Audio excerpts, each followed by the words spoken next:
Faith Dialogue, sponsored by Austin Metropolitan Ministries. We're going to talk to two of the great resources that we have in the Austin community. Stay with us today on Austin Faith Dialogue.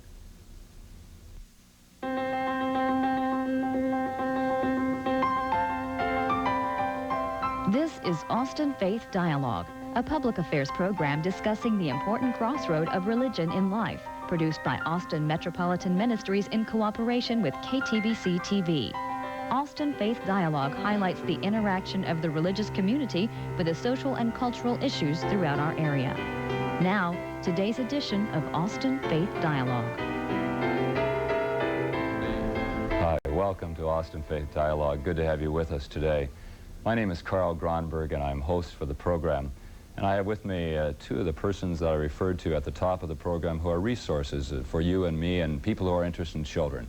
I'd like you to meet Margie Calderon from Austin Families and Mike Rush, who is Executive Director of Austin Families. And I'm really excited to have both of you on the program because I love children, and I think children are the greatest resource we have in our community and our nation, in this world, and I know that you feel similarly, and so we're glad you're with us on Austin Faith Dialogue. Austin Families, well, let's see. Mike, let's start with you. You're Executive Director. Tell us a little bit about why should people know about Austin Families? Well, if they have young children and they're trying to balance their work and family responsibilities, they need to know about Austin Families because we have a lot of services that can truly help them. If they're looking for child care, we offer a child care referral service called the Child Care Switchboard. It was our first service established in 1978, and it's gone since that time. Complete database of every conceivable kind of child care that's available and detailed up to the updated information that we can pass on to the parents. Then parents should know that, particularly if they're low income and they're struggling to get themselves established in a job and to make it, and they need assistance with paying for child care, which is very expensive. They need to know about Austin Families for that reason, because we have a variety of programs that can assist them. And we do a lot of advocacy work in the community about improving the quality of child care. So all of those reasons. Mike, you told me before we started the program, and you and I go back a long way as neighbors and as friends, you spoke with some real passion about an incident you had with a person in a rural area in the Central Texas area. And I'd like you to tell the viewers of Austin Faith Dialogue about that experience. And I want you to say with that kind of intensity and passion that you were visiting with this person. Tell us that story. Well, I was visiting with the director of a family violence shelter in a rural area outside of Austin yesterday, and I was talking to her about the needs of her clients, and she said, "What's Austin Families? And what do you do?" And I said, "Look, you need to know about us because we have money specifically for victims of violence. You know, that particularly for if a family is relocated and they need child care in order to reestablish themselves, or if the child is relocated in foster care for a variety of reasons. We have child care for the foster parents." And I said, you need to not let the fact that people in Austin seem to gobble up the resources because they have more access to information, but truly see us as a resource to you because we serve a 10-county area around Austin. I think that's an interesting point, that it's not simply a service for the Austin community, as important as that is, and that's where the majority of people would be, but it's also for a 10-county area. Now, Marge, you've been with Austin Families, and I want to get that name across to our viewers, Austin Families, and later in the program we're going to give the telephone number so they can know about you, but you came into working with this program 10, 15 years ago, is that right? Something like that? The program's about 15 years old. That's what Austin Families is. But I started working for them about 6 years ago in '87. What I do is I'm the Community Voucher Program Coordinator. And our program is more of the subsidy for child care. Our Child Care Switchboard helps parents locate child care, but my program helps the parents who can't afford child care through various funding sources. It's a smaller version of the Child Care Management Services, which is the DHS funded. See, I think as a parent, I could become real confused with all of those kinds of things. So if a person is concerned about child care for their family, and this can be a two-parent family, it can be a single-parent family, they would call your switchboard, is that correct? Yes, they would. They'd call our switchboard to try and get referrals. And our switchboard's very good we like to, at Austin Families, all the programs know about each other and refer in-house. So when they call the switchboard and get the referrals because they're looking for child care, then that would be the end of it. But if they got the referrals and they said, you know, I'm really having a hard time paying for child care, is there a program that perhaps I could get involved with? What the switchboard people would do would either refer them to the child care management services or to us. All right, if they referred them to you, Margie, what would happen? Basically, we would ask them what their situation was, because of the fundings that we have different situational things. The primary program right now, the one that's getting all the focus, is the Bridge, which is there to help parents who are homeless or at risk of becoming homeless. Okay, let me repeat that. The Bridge, then, is for parents who are homeless or at risk.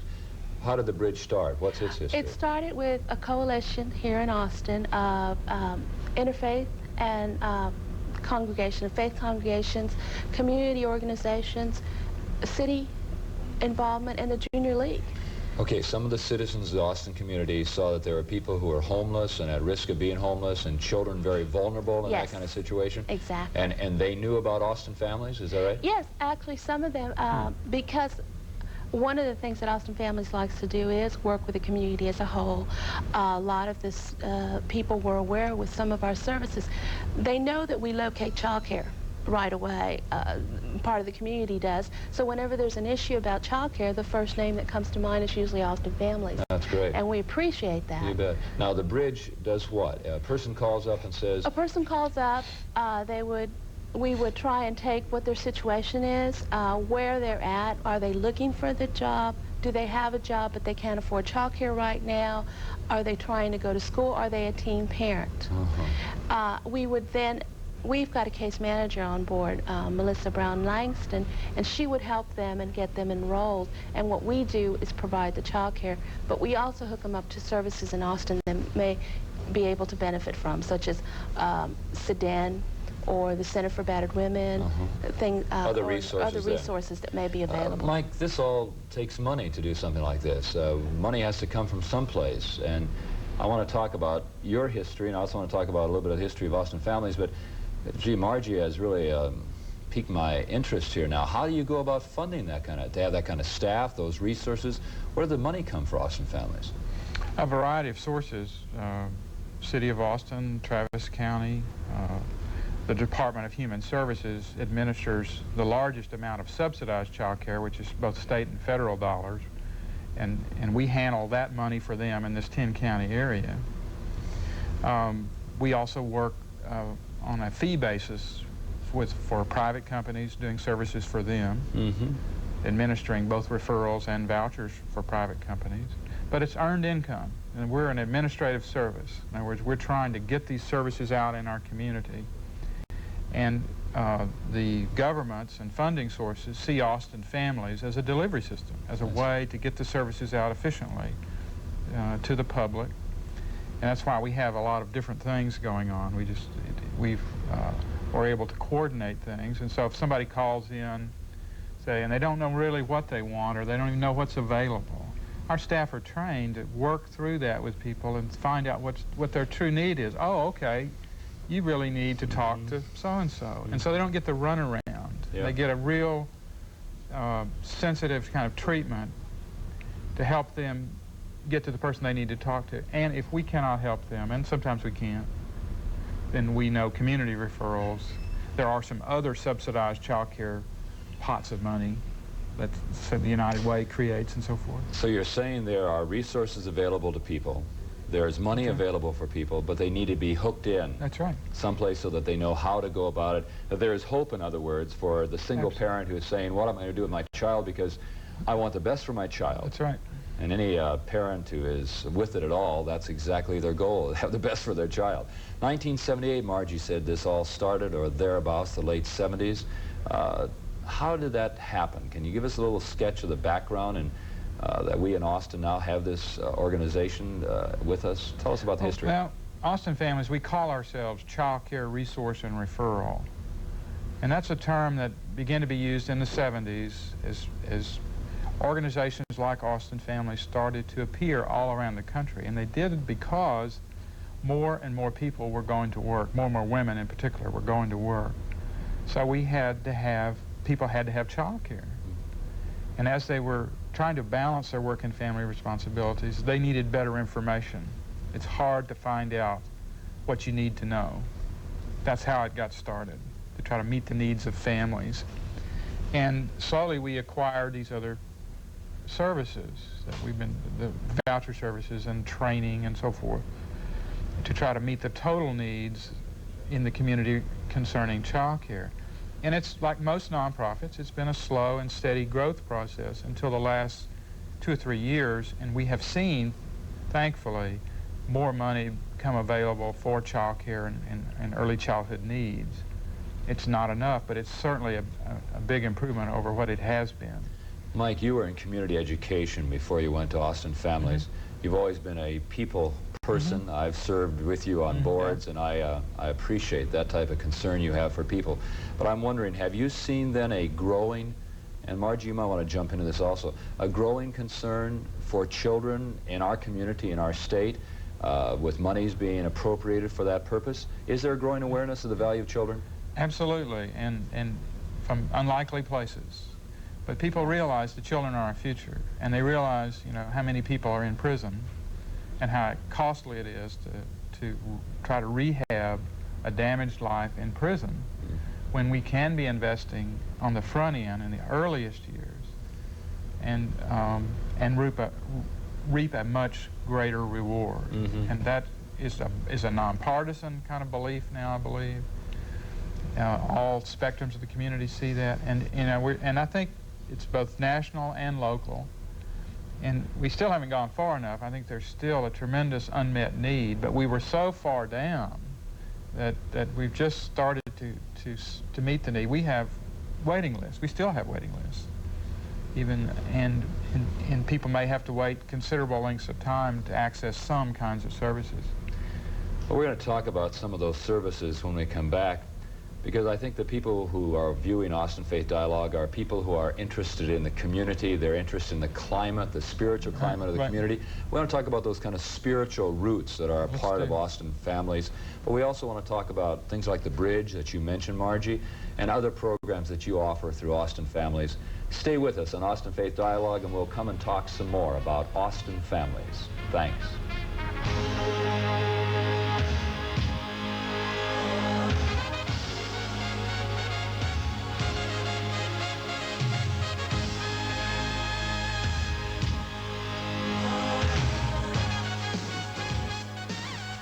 Serving Austin means serving you. That has always been the primary goal of Austin Metropolitan Ministries. We are religion in action through the work of these organizations. Each plays a key role in making the capital city a better place to live, but we can't do it alone. Do you have some spare time, talents, or any resources that you can share? If you do, please call AMM at 472-7627, because serving Austin means serving you.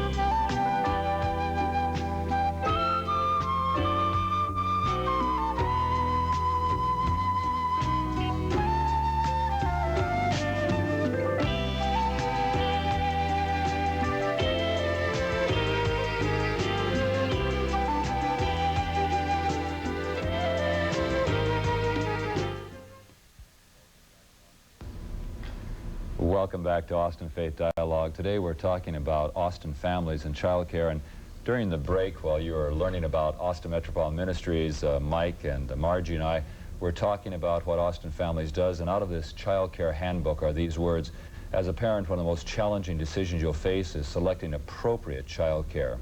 There's no single answer to what is the best type of child care, but you as the parent, you are the one who will take responsibility for deciding what is right for your child.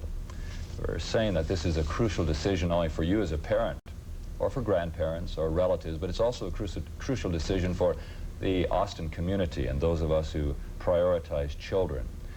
Margie, what are some of the programs now that Austin Families has to offer for the 10-county area? You mentioned the Bridge, you mentioned about a voucher system. Tell us about that. in Austin, the community has gotten together through City of Austin funding. Austin Independent School District has set up a program. We're trying to help parents in Austin access quality child care by making it affordable. So what we do is we try and help them by paying a portion of it or all of it.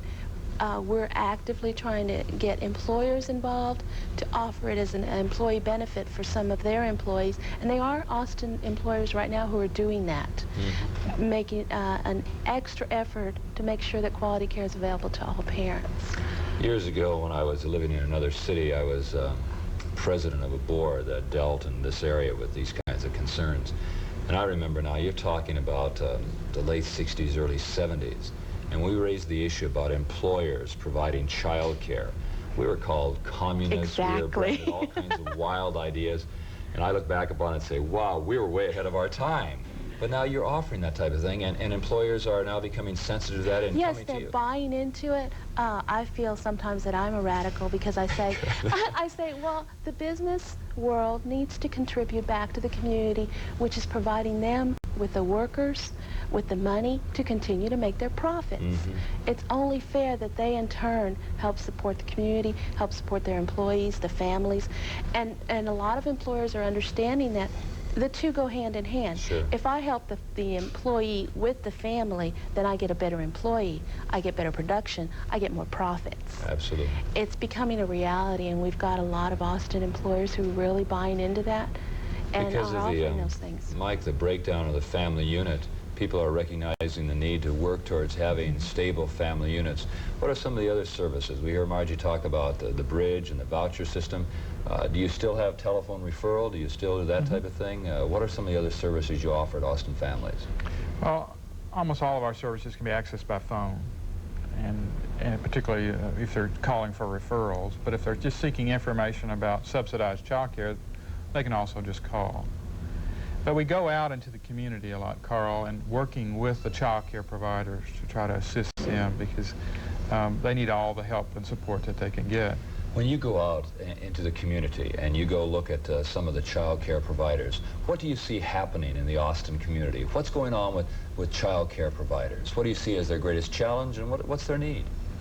Well, I think, you know, it's a difficult business to be in because, you know, first of all, parents have a difficult time paying for child care, and so therefore parents are not paying what it really costs to provide quality child care, and so child care is really being subsidized through low wages paid to the people who work in child care. And those of us in the field, we're concerned about retaining qualified staff, and the key to that is really improving the benefits and support for them. It's a tough question because right now it has to come out of the pockets of people that are paying it, and they're having a hard time paying it. But we're all working to try to improve the quality of the care out there through a variety of methods. The City of Austin has done some very important things in terms of establishing a child care council and a city child care coordinator, and now they've funded a new training resource in our community called Connections. So there's a lot of things going on besides what we are doing, but I think it's a community-wide effort to try to raise all boats, you know, to try to make the quality of care for all children as good as it can be. I appreciate you mentioned what the City of Austin is doing. How about the faith communities in the City of Austin, this 10-county area that you referred to? What are some of the spiritual roots of child care within the Austin community? Well, we depend upon many congregations in our communities to supply some of the finest child care that we have to offer. I'll just mention a few, you know, Temple Beth Israel, Hyde Park Baptist, University Presbyterian Church. There are many, and there are fine programs that are accredited, and they benefit from the support of their congregations in a lot of ways. We also look to our churches for mission leadership. They realize that the needs of children out there, and many of them open up their facilities to draw in many of our voucher clients, even though, you know, they may not have that many openings, but they say, well, we want to welcome people from throughout our community. So it's very important. The sense of family, the congregation or the faith community of Austin has always had, prides itself in the sense of family, creating family values, establishing and upholding, promoting. And so a lot of the child care that's offered through the faith community, upholds those family values. So a lot of the parents in the community are very attracted to that. And the faith communities then provide what? An atmosphere, an environment, facilities. As you go around, they provide also the utilities. And Exactly. And you mentioned also the fact that the salaries are traditionally low in this particular area. I don't know if they subsidize any of that, but there are ways in which the faith communities can have an impact upon the community. Now, what would you suggest? Let's have a scenario here. What would happen if there was a congregational community here in Austin, or this 10-county area, that wanted to get into child care as a ministry? Could you be a resource for them? What would you say to them if there are clergy and members of that kind of a faith community watching this program? What would you say to them? How would they get into it? Well, I think it'd be look at your commitment to your congregation and to your community. What are the needs that you see? And first base it on that. Is there a need that you can meet? Are people telling you that they're having a hard time finding quality care? Then look at the leadership in your congregation.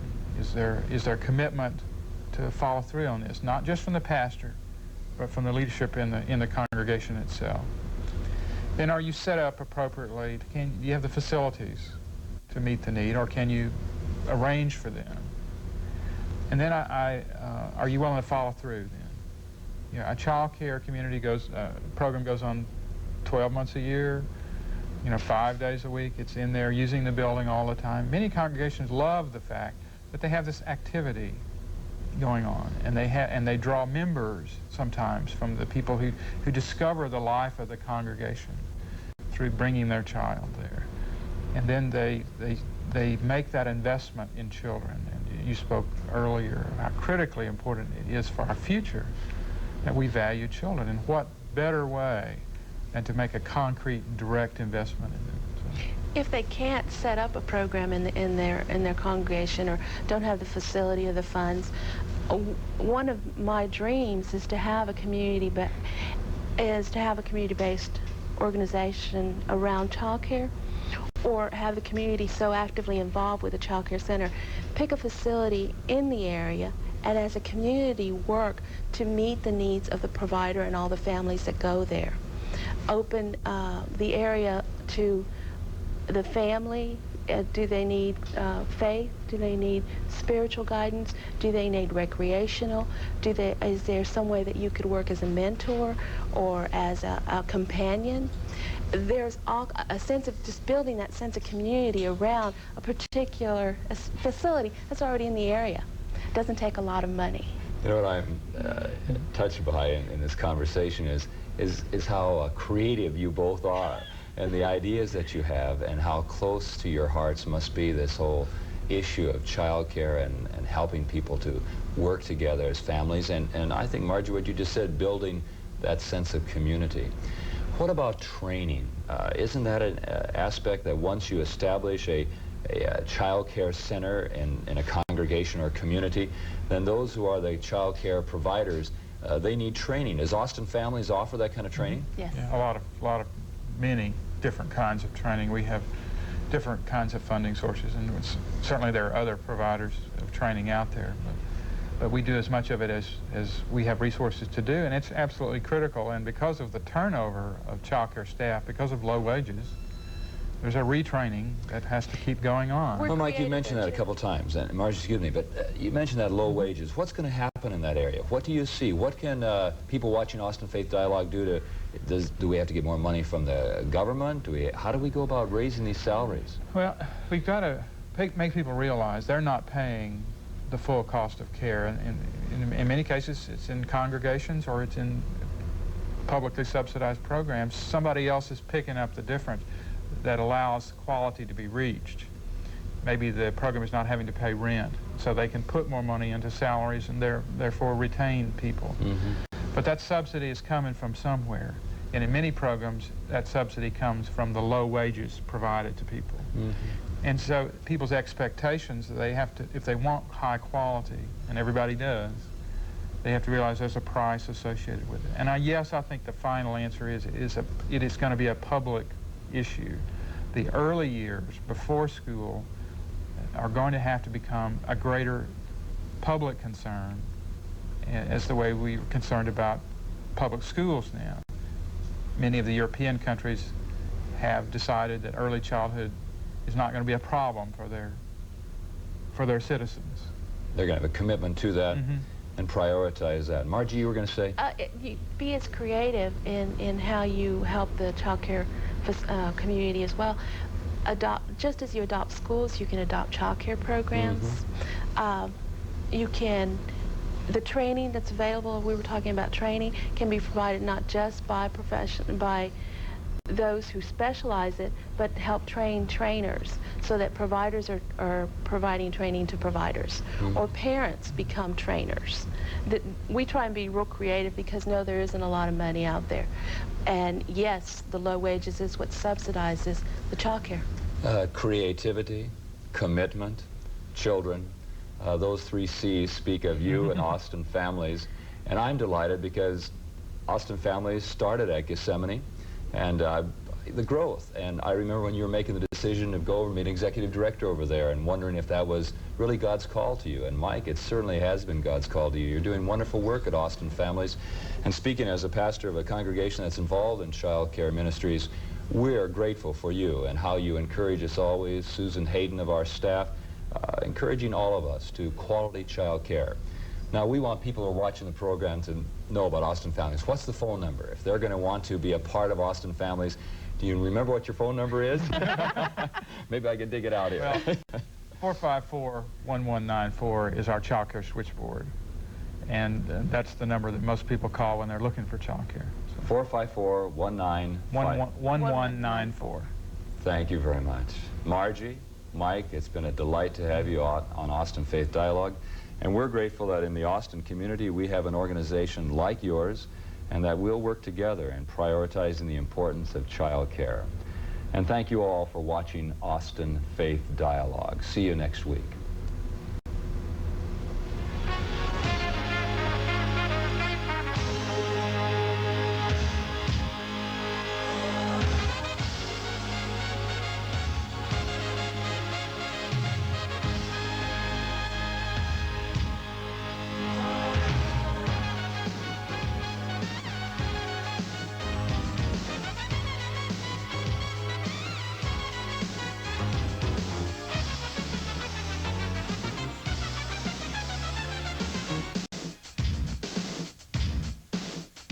For more information, call Austin Metropolitan Ministries at 472-7627.